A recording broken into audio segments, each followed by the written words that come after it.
Hello there, Cancers. Welcome. So, when I was shuffling out this spread for you, I do have an image that I want to convey to you. And there were words that came through. And so it's not so much about the image. It's mainly the words associated with it, okay? I feel like it has more importance. So first of all, I see this bedroom scene, okay? So there's like a window, and it opens out into the, I guess the backyard of the house. And there's a tree with like a tire swing that's nailed to the branch of the tree. And then in bed, you have this little boy. He's very, very young. He's probably like 6 or 7. He's looking out into the window. The window's open. He's looking out at the tree. And so what I started to see was the scene is moving. So it's like a nighttime scene. He's supposed to be in bed. He's kind of bored. He doesn't want to sleep yet. He wants to like go outside and play. But it's nighttime, so you know his parents are probably forcing him to go to bed, and they're assuming that he's sleeping, but he's looking at the tree, and you see the passage of time. So it's a nighttime scene, and then you know the earth kind of moves and shifts, and then the sun starts to rise. And then you see this passage of time where, you know, it's like winter starts to come in, the snowflakes start to kind of come in through his window. And then after that, the snow melts, and then the spring season starts to come in, and you have cooler weather, and you have like sun streaming into this window.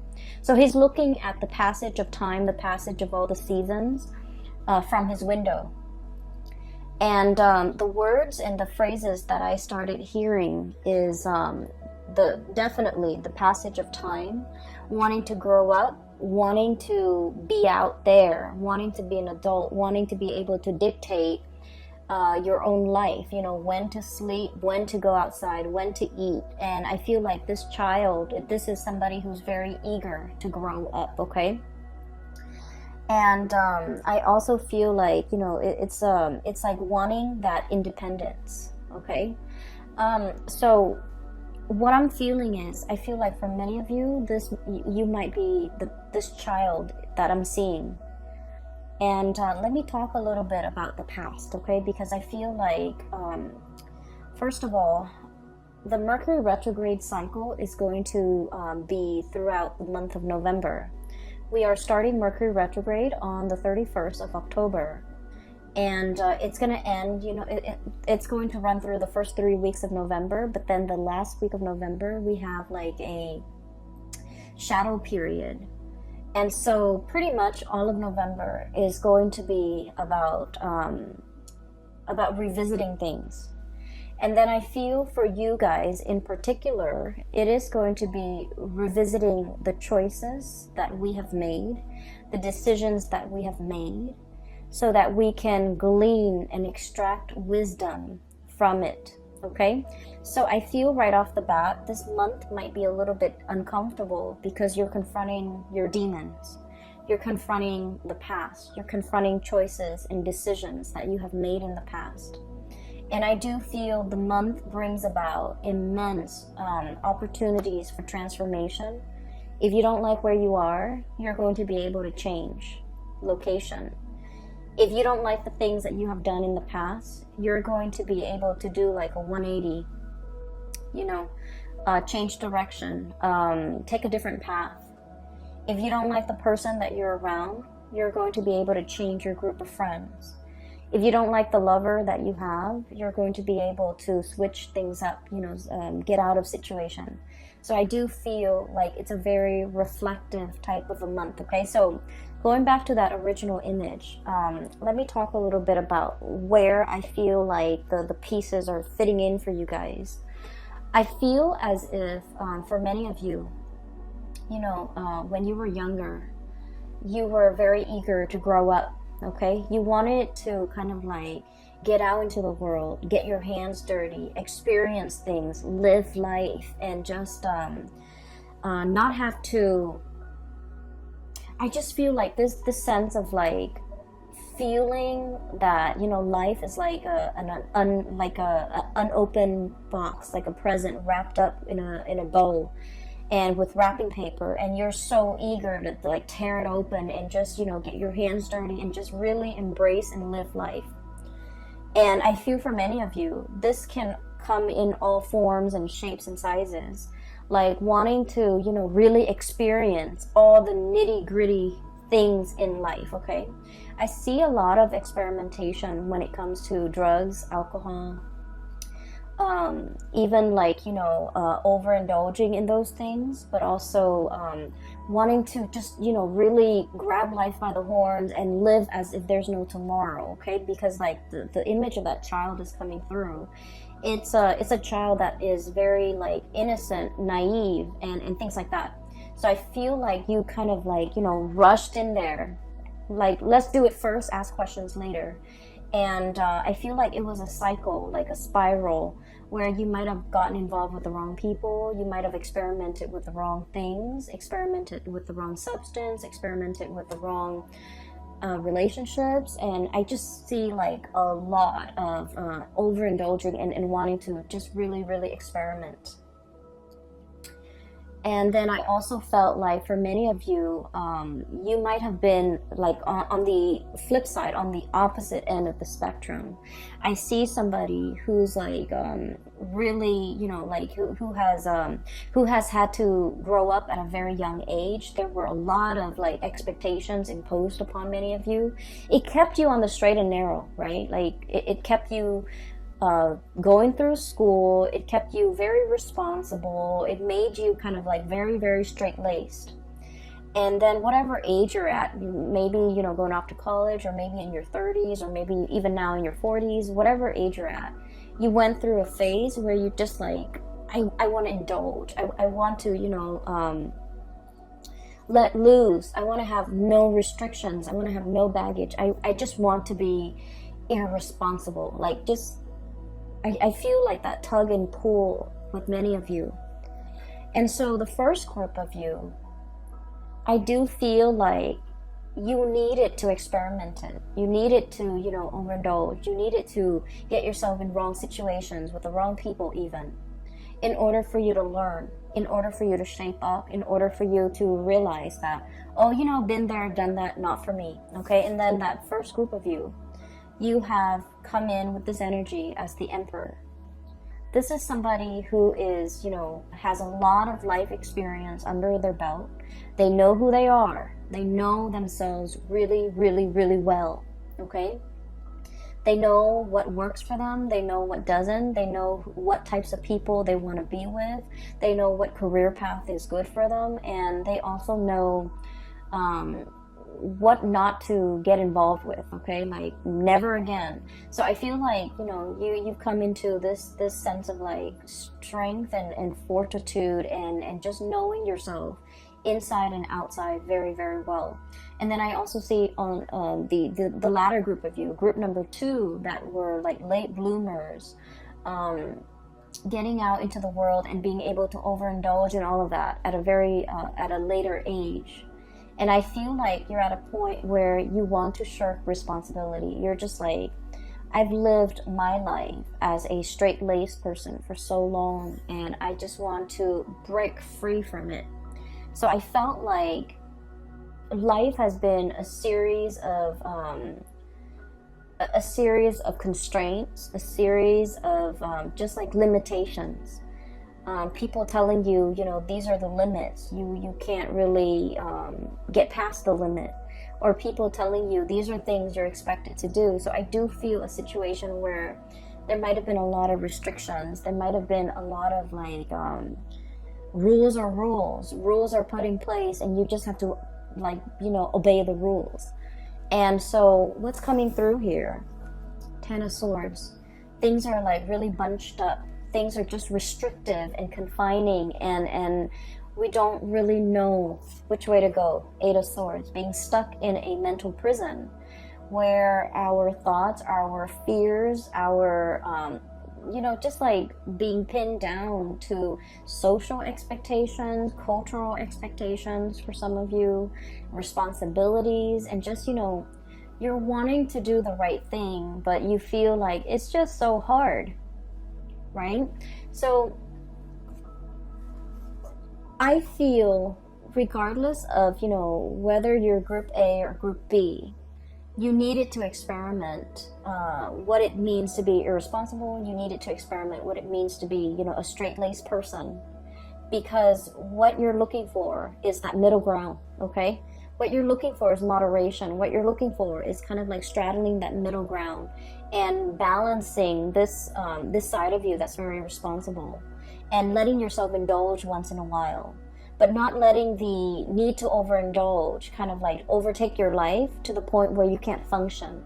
So I feel like the universe is teaching you a very important lesson about moderation, about, you know, walking a middle path, about really finding your own way. Okay, never mind the social expectations, never mind what people expect from you, or never mind what you feel is expected of you. It's just a matter of figuring out that perfect medium that works for you. And I feel like you're still in the process of trying to find that. And you're kind of, I almost feel like walking down this alley, okay? And the walls are around you, and you're walking in the middle. You're trying not to hit the walls. And, you know, if there's like any type of turbulence, you're going to sway in either direction. But the trick is to maintain your balance, to maintain your stance, so that you don't get swayed either way. Okay, so that's what I'm feeling here.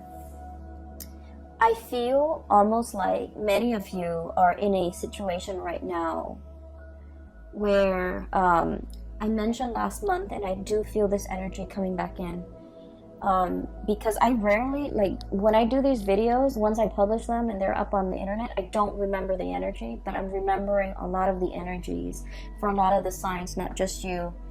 So I feel like it might be significant. I mentioned somebody that wants to be found, somebody that's like attention seeking, and I feel like you're dealing with someone who is attention seeking.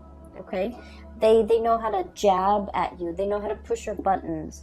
They do this with everybody. They do this with, you know, people in their lives. And I feel like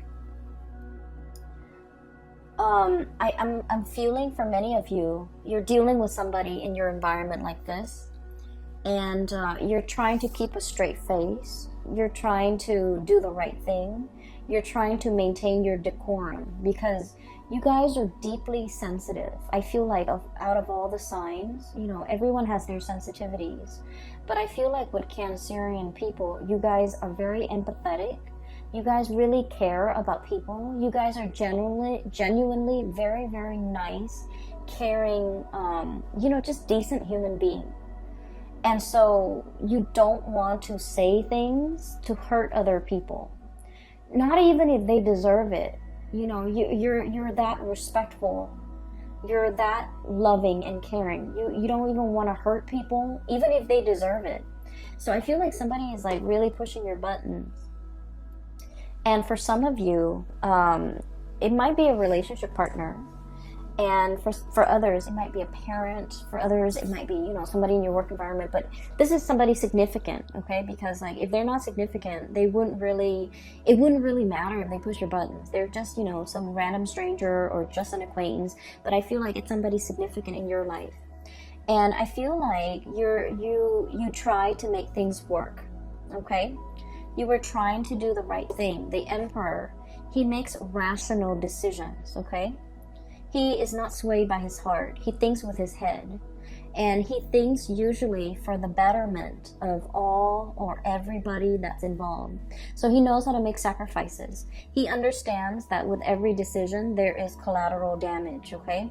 So I feel like this is your energy where you're in a position that you feel, I have to make some sacrifices for the greater good. And I feel like you might have known that something wasn't going to work out. There's a situation, you're like, oh, it's never going to work out, but I owe it to the other person, I owe it to myself, I owe it to everybody involved to do the right thing, to give it a second chance, to give it a try, to really work things out. And I feel that you maintain your decorum, your calmness, your temper in this situation. And then I feel like the other person was not able to elicit an emotional response out of you. So in the past, they might have pushed your buttons, and then, you know, there might have been like sparring back and forth and things like that. This time you have grown, you have matured, you have realized that these are cycles, these are recurring themes, and I'm not going to feed into this energy. And so you remain very, very calm. And because you remain very calm, the other person was not able to get a rise out of you, to get an emotional reaction out of you. And so I feel like they had to check themselves out. Okay? You didn't even need to lift a finger. You didn't need to be the bad guy in this situation. They just could no longer get that emotional response out of you, and so they chose to kind of exit the picture, exit stage left. Okay. Ten of Swords. It's an ending to a situation. It's a situation that was very heavy. It was there were a lot of ideological differences between you and the other person. You say one thing, they mean they misinterpret and think you mean another. What you feel is important is like things that should be prioritized. They don't feel as important. So it's like it's a situation where you're never going to see eye to eye because your values are very different. And so the longer you stayed in it, and I feel like many of you had a sense of responsibility. You stayed in it for the greater good. You stayed in it because, you know, there might have been more at stake. You stayed in it because you wanted to help the other person. You wanted to help the situation. And an example, you might have kids with this person, and in the spirit of, you know, maintaining the family stability for the family, for the kids, you might have stayed in this situation because for the kids, even though, you know, your heart's not in it. And then for others, another example is you wanted to help the other person, but you were already emotionally checked out. They felt that you're emotionally checked out. So even if you're there physically with them, emotionally you're checked out, and they have a lot of resentment towards you because you're checked out, because they can no longer push your buttons, because they can never evoke any type of emotional response from you. So I feel like somebody was very resentful towards you, and I don't feel that you did anything wrong. I just feel like you have dried up, you have turned stern and cold towards this person. Even though you're physically there, they feel as if you're not there. So there's definitely I'm sensing here, you know, like it's done and over with, and I feel like you're strategizing as to how to extricate, how to leave, how to, you know, get out of it. And what we have though with the Eight of Swords, this is, you know, being bound in that mental prison, not knowing where to go, even though you have the tools at your disposal to kind of like cut yourself free. What's coming through is we do have an unraveling process, okay? Two of Wands, the ribbons, everything is like unraveling. Everything is coming loose. Everything is becoming lighter. The burden is no longer there. And then you have a situation where things are just becoming lighter, becoming easier, becoming better. But we're definitely dropping a lot of burdens, okay? I have the Death card, which signifies to me transformations, seeing the light at the end of the tunnel. For those of you who have been in a very difficult, rough situation, this is pretty much, you know, I look at this as when we're in this space where we're walking towards the light, we're in this tunnel, and it's really hard to see. The size of the tunnel could be, you know, God forbid, covered in spiders, covered in yucky stuff. It's very dank and damp in that tunnel. We can only see like so far ahead of us. We don't know if we reach out what's going to be there, you know. So it's a very uncomfortable situation. It's claustrophobic. It's dark. It's menacing even, I feel, for some of you, but it is not comfortable. It's not comfortable, but there's some light streaming through at the end of it. So you do see an end in sight. You do see that there's an end date. There's a change coming into the picture, and I have the exact date when that transition is going to happen. And so your mind is kind of like lightened as a result of it. The burden is lightened because you understand that there's light at the end of the tunnel. There's an end date. There's an end in sight. And you're going to be able to make some major transformations happen in your own life once that date is here. Okay, so I definitely feel a situation that has been problematic for some of you. This is a work situation where there might have been a lot of bickering, where there might have been a lot of stop-starts, like false starts even, where decisions cannot be made, okay? Like one decision is contingent upon another. And then you also have a situation where some of you could be in a leadership position and you're managing people that are just like immature, difficult to deal with, difficult to train, who get super defensive when you're trying to give them like constructive feedback. And there's so many of them, and they all exhibit the same types of personalities. So it's a very emotionally taxing, emotionally draining experience.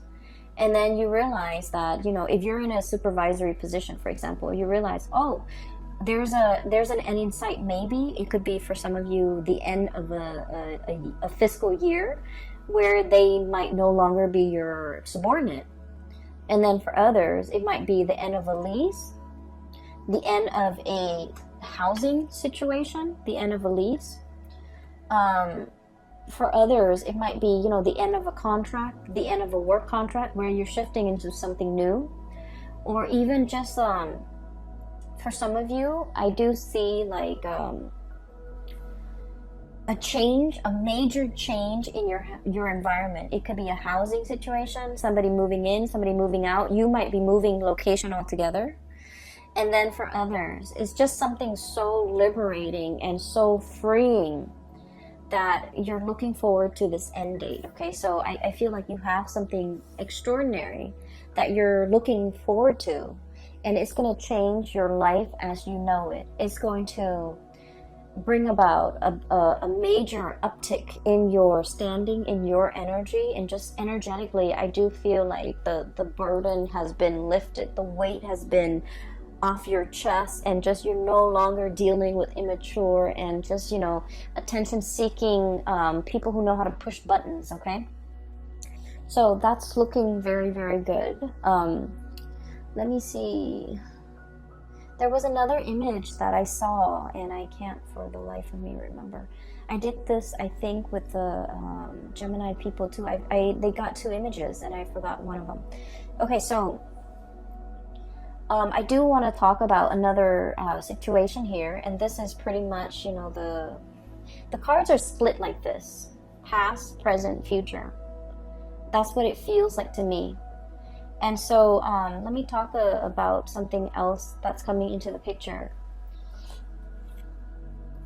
First of all, this is the moon, and this is stereotypically the card for Pisces, okay?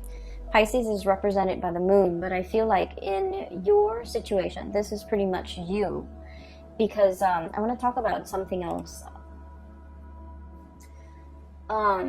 Cancer, the sign of Cancer is traditionally, it rules the fourth house, okay?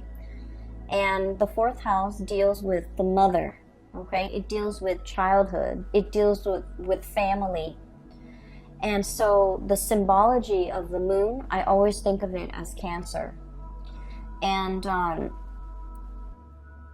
I don't know, maybe some of you are aware of this, maybe all of you are aware of this, but this is something that I just started to realize about Cancerian people in general, because I had a friend, and through like conversations with, you know, the Cancerian friends that I've had over the years, this is something I've just noticed. So like, you know, the moon, right? It changes its size, its shape throughout the month, okay? So it's like the cycle, the lunar cycle. It from one day to the next, It could be like a waning moon, a waxing moon, and it just changes its shape. It could be a full moon, it could be a crescent moon, and things like that. And so one of the things in which you are very aware of, I feel, for this month is waning or changing emotions, okay? And what I feel is ultimately kind of scattered in this spread is, you know what you like, but then what you like from one day to the next, from 1 month to the next, from 1 year to the next, changes. And so you're not really sure what you like. You're not really sure if you're after the same things from 1 month to the next. You are also afraid to go for something because you're not really sure if next month, if that's the thing that you still want. And then you're afraid to go after something big because you're not sure if all the energy and the effort that you expend into this thing, is it going to be worthwhile when next year rolls around? Am I still going to want it as much as next year as I do now, to make all this effort worth it? You're coming to the realization about yourself, I feel, that what you want, what you value, what you desire, from one day to the next, from 1 year to the next, from one season to the next, it fluctuates and it changes. And because it fluctuates and it changes, you might be in a position where you just wait for things to happen to you rather than going out into the world and making things happen for yourself. Going after the things that you want, going after the situation, the job, the person that you want, and expending all that energy and all that effort because you're not really sure if what you want from one day to the next will be constant. And so this energy is very, very transient, okay? It basically changes with the tides. It changes from day to day, from hour to hour. And what I feel is like, for some of you, you might really love somebody, okay? You love somebody. And when they're on their good days, oh my gosh, the love is amazing. When they're on their bad days, however, you might feel like, oh, I don't know if I love this person anymore. And I'm sensing that you're at a point where, you're trying, and this is why I feel like it's so hard for Cancerian people to go after the object of their affection, the things that they really desire. For whatever reason, they have a really roundabout, way of going after the things that they want, and I've never understood it. Growing up, I've never understood it, but now, like, I feel like that's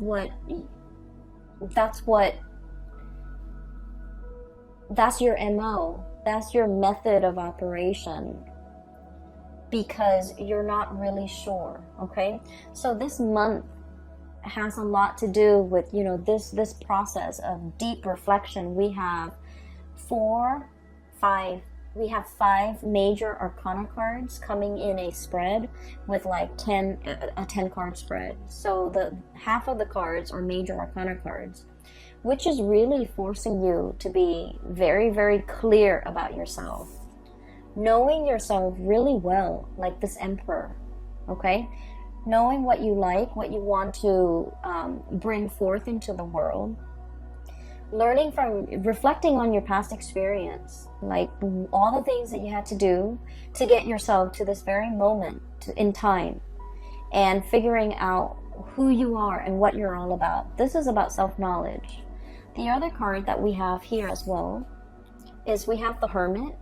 And the Hermit is wisdom. It's somebody who's very, very wise. It's somebody who's like up high in a tree, like the sloth, or or somebody who has a bird's eye view. Okay, so somebody who is enlightened, somebody who spent a lot of time on their own, and they figured out what they need to be happy. And this process isn't just something that happens overnight. there have to be a lot of upheavals and challenges and you know, the breaking down of old paradigms in order for you to figure out, in order for something better to emerge, but in order for you to figure out what you're all about. So like, it's almost like the tree, you know, growing up in the winds, okay? It has to be, the winds strengthen the trunks and the branches of a tree, okay? So in the process of dealing with people who are very opposite from you, who ask you questions, who force you to defend your beliefs, that's when you're very, very sure about what it is that you really believe in. So I feel like, you know, all of this happened because we have the Tower, the things that we think about ourselves that are not built on reality, okay? I think I really like to, you know, stay at home and just, you know, knit. And then you realize life is passing you by, okay? And then you realize that, no, I actually want to be around a lot of people. I actually want that connection. I'm actually very extroverted. I actually need other people. So we have to go through life to really figure out who we are. And then, you know, some of you, you're just like, oh, I want to be the life of the party. You guys need other people. Most of you, you need other people. You might feel like, I want to be the life of the party. And I feel like I'm speaking to a lot of Cancerians out there who feel like, I want to be where the things are happening, among the shakers and the movers, where, you know, you feel like you might want that. And then when you're in the midst of it, you feel very drained. You feel like just unhappy. And then you realize that, you know what? I'm not as extroverted as I think I am. I need more downtime. I need to recuperate. I need more me time. So I feel like you have gone through a major process of like learning about yourself. And all of these things that you're learning about yourself, they don't happen in calm waves, okay? They happen in very like, they were like, the transformation was very, very disruptive. And I feel like it needed to be disruptive because you needed to be shaken awake. Because I feel like with the state of the fluctuation, the changeable moon and the emotional state, it's like you're going through each day constantly changing. And so the shakeup needed to happen at the core, at the foundational level, for you to figure out on a foundational level, who am I? What am I about? What do I want? So I feel like that's what this is really screaming out to me. And I'm sorry if the reading is so like, if it's just so abstract. I feel like it's very abstract. But I feel like it's an inner process that you have to kind of discover on your own, okay? I almost think of this as like the Nautilus shell. Getting to the root of the problem. Understanding yourself. And you can't really proceed in life, in major endeavors, in making major decisions, unless you really know yourself. You have hesitated making some major decisions because, you know, you have this sense of responsibility, this sense of like, oh, I don't really want to hurt anybody. I just want to let a situation drag on. And then I feel like there's a jolt to the system and it's telling you, you can't really, this is not going to work. You need to be decisive. You need to not drag your feet. You need to, you know, let something come to an end if it must end. You need to stop lying to yourself that this is working because it's clearly not working.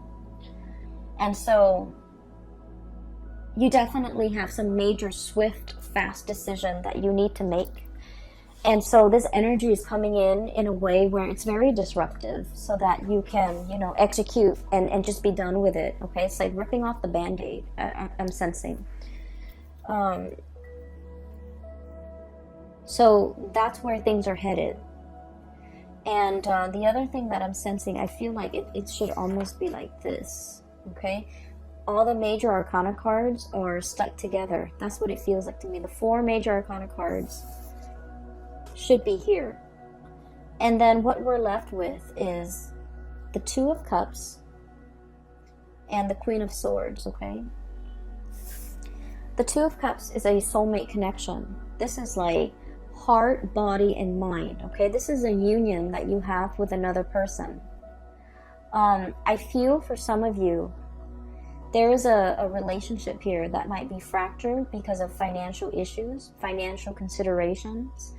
One person might be a big spender and the other person's very thrifty. One person might be carrying the weight of the financial, burden of that relationship, and the other person might not have been. This is a balancing act, okay? This is now things that have been very, very unbalanced and unreciprocated and just off kilter are now being rebalanced, being restored, and both parties are definitely coming together.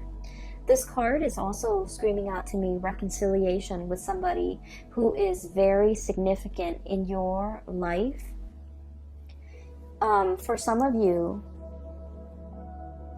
we have here the Queen of Swords, and I'm not going to be reading the signs. This is clearly an air sign, Aquarius, Gemini, and Libra. But I also feel like Aries. I also feel Scorpio and Virgos here as well, okay? And the energy is pretty much telling me a situation where somebody is coming back, somebody is trying to communicate. Somebody is also, coming in with more sensitivity, okay? It's linked up here with the Moon card. It was like this. Somebody is starting to understand you. They're starting to understand how sensitive you are. They're starting to kind of like, if they have been very harsh in the past, I don't see them apologizing. I just see them in the past as kind of like, brusque and blunt and forceful. And I feel like they're starting to understand how sensitive you are. They're starting to understand that you need more. It's like they need to kind of like not be forceful with you. They need to not push you. They need to not give you ultimatums. They need to just, take you as you are on your own terms. Yes, your feelings might fluctuate. Yes, one day you love them, the next day you don't. And so they need to be accommodating of your fragile emotional state. And they need to be understanding that they shouldn't bring conflict in their interaction with you, into their interactions with you. So I feel like somebody is coming back in, wanting to communicate. They're approaching you with a lot more sensitivity. They're approaching you with a lot more like, I guess like awareness for who you are and the way you operate, and they're willing to accommodate that. And then on the other hand, I feel as well for many of you, knowing, I see this really deep sense of spiritual knowing, awareness that have, kind of like, it's like things illuminated for you, where you start to understand that, I love this person today, I really, really love them. The next day they act up and I don't love them. I feel like you're starting to find that middle ground, okay?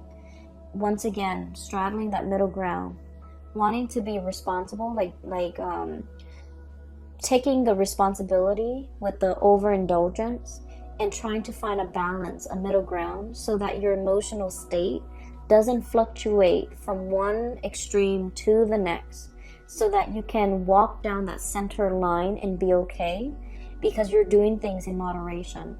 And when you're doing things in moderation, when you're very balanced, you start to see who you are. You're not swaying from one, extreme to the next. And so you're starting to see things in a more balanced manner. And once you start to do that, I think like everything that has been problematic and confusing and just, off kilter in your life starts to realign. Okay, so I feel like you're energetically balancing yourself, and in the process of finding balance and being very balanced in your own skin, everything else in your environment benefits and it starts to right itself. Relationships start to right themselves.